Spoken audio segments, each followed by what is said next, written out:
Bienvenidos al repaso veloz, otra jornada feroz, aquí por la radio de las madres, aquí en la 530, en otra de las jornadas acaloradas, trajinadas, radiopasilladas, en el incesante y permanente creación de novedades que rugen en las fauces del león a borbotones, en este experimento libertario que habemos de sobrevivir. Ojalá lo podamos sobrevivir para verlo derrumbado en sus cimientos de la ley Gases, DNI y otras macanas, como el Pacto de Mayo celebrado en julio,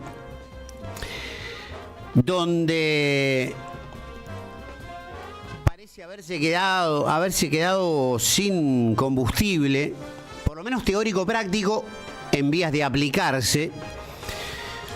Hace un ratito estuvo, o por la mañana en realidad, Milei anticipó que a los banqueros, sobre todo en el 170 aniversario de la Bolsa de Comercio, donde brindó otro de sus espectáculos de incomprensible stand-up, embrollos, marañas y berenjenal en patas, que lo caracterizan de la forma que, así como está en esta camisa de 11 varas que es el Poder Ejecutivo Nacional, también va por los distintos eventos tratando de montar esa pantomima de lugares comunes, refranes prestados, axiomas incomprobables y una febril pasión que apunta directamente al vacío de la nada, sobre todo porque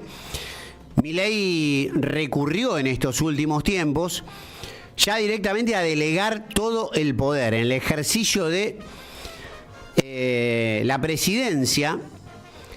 Se lo ve muy sostenido, sobre todo en la figura de Santiago Caputo, en la figura de Luis Toto Caputo, en el entrante Sturzenegger, pero hoy se desvivió en elogios para hablar de Toto Caputo, a quien señaló como el mejor ministro de Economía de la historia. What the fuck? ¿Qué diablos?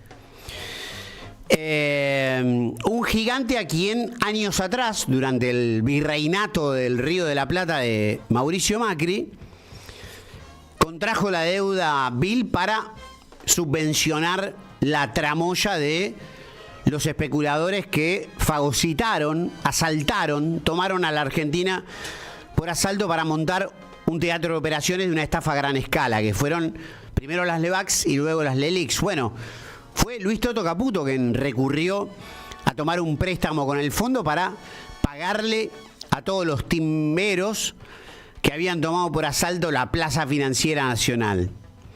Y todo ese dinero que fue a parar a ningún lado y que lo debemos y tenemos que pagarlo. Así que si hay una disputa interna del gobierno entre Caputo y Sturzenegger, hoy Luis Toto Caputo debe estar un poco más avalado de lo que parecía el día que asumió Federico Sturzenegger. Milei tituló su disertación en la Bolsa de Valores, que hubo miradas con mucha desconfianza, aplausos muy tibios de gente que entiende mucho más de economía de lo que probablemente Javier Milei entienda, y que varias de las sandeces, de las imperfecciones, de las ambigüedades con las que Milei se pasea por distintos escenarios, de acuerdo a la audiencia, recordemos que ha dado discursos totalmente incomprensibles, plagada de terminologías técnicas y demás, incluso en su colegio Copelo, ¿no? Cardenal Copelo, cuando fue aquella vez que se le desmayaron 2 alumnos delante y ni siquiera atinó a socorrer a estos adolescentes que producto de mucho tiempo fingiendo ser estatuas o granaderos, se desmayaran por entonces. En el marco de ese discurso, señaló que el plan económico estaba atravesando un momento de éxito y que iba camino al éxito. Y además se golpeó el pecho hablando de que renunció a su jubilación de privilegio, ¿no? Como para que digan, miren qué buen signo de estos tiempos que yo mismo renuncié a la jubilación de privilegio, que es cuando deje de ser presidente va a salir a la plaza laboral, renunciando a lo que es habitual, una jubilación por haber ocupado un cargo de máxima jerarquía en el país. El presidente habló de una contracción en la plaza monetaria, es decir que la cantidad de dinero emitida, que es igual a la que hay en la plaza, o sea, duplicaron el PBI en dinero, con la maquinita que decía que no iba a usar.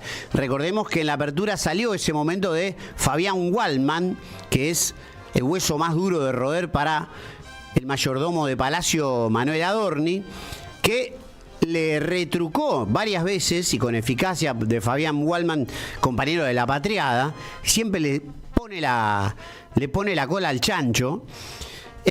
Adorni quedó rendereando, no podía procesar tantos plugins, no tenía respuestas de su bandeja de salida para salir del paso, del mal tranco, y se comenzó a hundir en las arenas movedizas de la inconsistencia a la hora de guitarrear, ¿eh? Así que, guitarrero, afilar un poco más las uñas en algunas cuestiones que no conoce, y que realmente hizo agua. Si quieren después lo repetimos. Después, Milei habló de la serie El Zorro. Miren en el escritorio del cerebro de Javier Milei deben figurar esos mediodías mirando la leche, tomando la tele. Es a propósito que hago la inversa a esta metáfora. Las aventuras del zorro, ¿no? Hacia el mediodía de un Canal 13 que por entonces incluso... antes de pasar al color con este personaje en blanco y negro, dice: la serie El Zorro es protagonizada por un personaje anarcocapitalista que defendía la propiedad privada y luchaba contra aquellos que les cobraban impuestos a los habitantes.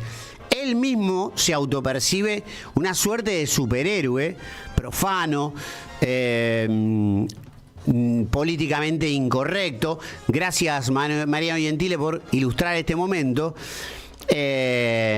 Se parece mucho más a Hood Robin, que le roba a los pobres para darle a los ricos, analogía que se utilizaba mucho durante el gobierno de Carlos Saúl I D'Anillaco, que a la del Zorro, que en realidad combatía contra no el capitalismo, sino que contra el colonialismo, que es el que él está buscando impulsar, aplicar, y su refundación se parece mucho más a una disolución de la soberanía nacional y la independencia y plegarnos, subsumirnos a las apetencias del poder voraz global que busca nuestros recursos naturales. Dice, contra aquellos que le cobraban impuestos a los habitantes, se puede ver cómo se transaccionaba antes de la existencia del dinero. Empieza a hablar de la sequía monetaria a la que apunta Javier Milei.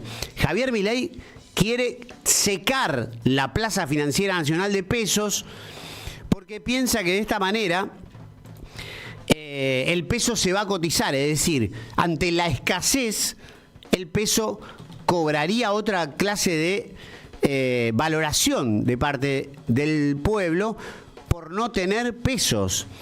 Esta es una idea por lo menos retorcida, por lo menos tormentosa, por lo menos caótica, que puede generar una ley de la selva, del sálvese quien pueda, y donde la vida valgan monedas realmente, que ya está sucediendo, vamos.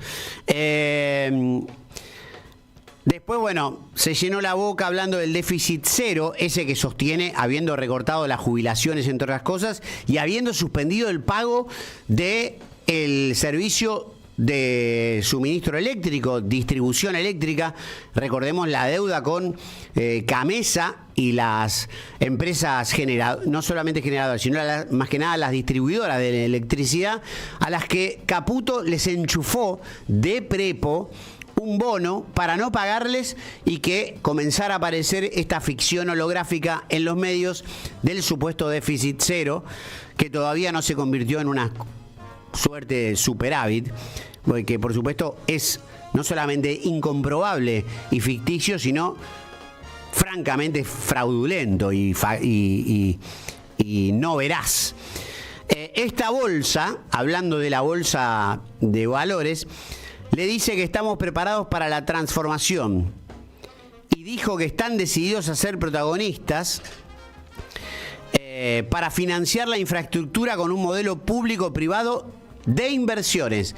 Vuelve a decir que si la gente necesita alguna obra de infraestructura, seguramente aparecerán privados dispuestos a llevar en combinación con el Estado o los estados provinciales o municipales para llevar adelante las obras.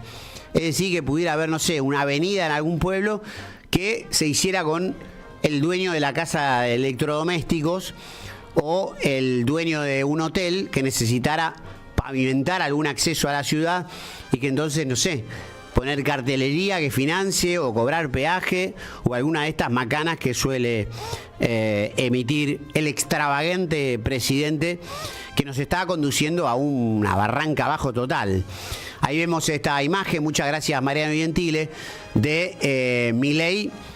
Y la gente que, por supuesto, les despierta curiosidad, es la fascinación del horror, es el consumo irónico de tener al equeco, al malhechor, al díscolo presidente argentino que despierta por su estampa alguna curiosidad en los seres humanos, pero que por su proceder y su accionar delincuencial a bordo de la primera magistratura del Estado, un desconcierto fenomenal que nos conduce, insisto, barranca abajo.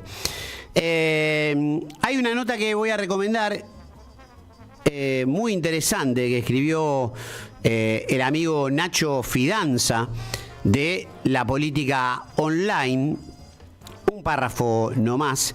Dice algo así como que Milei recurrió a lo prehistórico de la casta para buscar auxilio en su gobierno, una suerte de manoteo de abogado, el que dijo que iba a conducir al gobierno, al Estado argentino, en contra de la casta, está manoteando dinosaurios de la casta a como diera lugar, está recurriendo a lo peor de la escoria de los delincuentes de guantes blancos. Ya tiene entre sus figuras centrales algunos de los delincuentes partícipes necesarios de la estafa que significó el gobierno de Mauricio Macri, pero no contento con eso, tiene una segunda línea de funcionarios que son el laberinto del terror. Por ejemplo, Mario Lugones, dice Nacho Fidanza, es el jefe de toda área de salud, que va del Ministerio hasta PAMI y la Superintendencia de Seguro de Salud.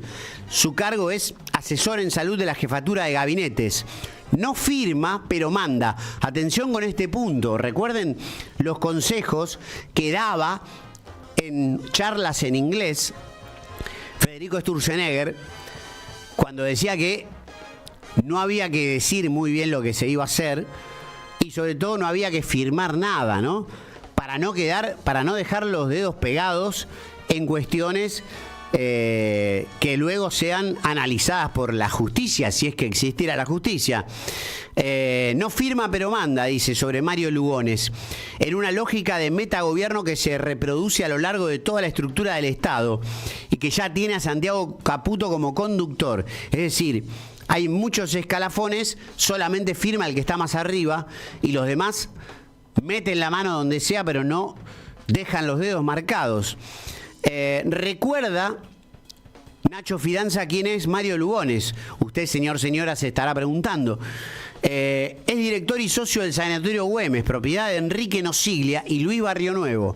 Su hijo Rodrigo Lugones es socio de Santiago Caputo y Guillermo Garat en la consultora MOVE. Pero hay que evitar el razonamiento lineal, dice Nacho Fidanza. La vida es más compleja. Rodrigo Lugones y Santiago Caputo tienen autonomía de Nosiglia, Mario por lo menos. Como también es cierto que sí, antes de Milei, Rodrigo era el líder de la consultora, ahora el jefe es Caputo, las cosas cambian. Bueno, así menciona a otros funcionarios que fueron del riñón del menemato, como Alejandra Raffuls, que era operadora de prensa que defendía a Víctor Alderete durante la infame presidencia en el PAMI de Carlos Saúl I de Anillaco. Después, bueno, hay un racimo de funcionarios que se los mandaron a YPF para que pudieran multiplicar por 10 los sueldos, es decir, tener un puesto en YPF va por fuera de toda lógica de funcionarios. Recordemos, Adorni gana 7 millones de pesos al mes y hace un cachivache, un cambalache como un botarate, que es mayordomo de Palacio, cada mañana frente a un selecto y fino grupo de periodistas seleccionados, donde ya ha pasado el limpiafondo y han rasqueteado a Silvia Mercadal, que fue vetada de este pequeño círculo de preguntadores, entre los que hay, insisto, muy buenos como Fabián Wellman y entre otros John Eguier, Johncito, a quien le mandamos un abrazo. Por aquí me detengo en esta carrera de lengua, por el barullo que hay, por el desbarajuste y por la maraña de inconvenientes e inclemencias que a diario atravesamos. Señor Tano Facenta, lo llaman Tano, Miguel.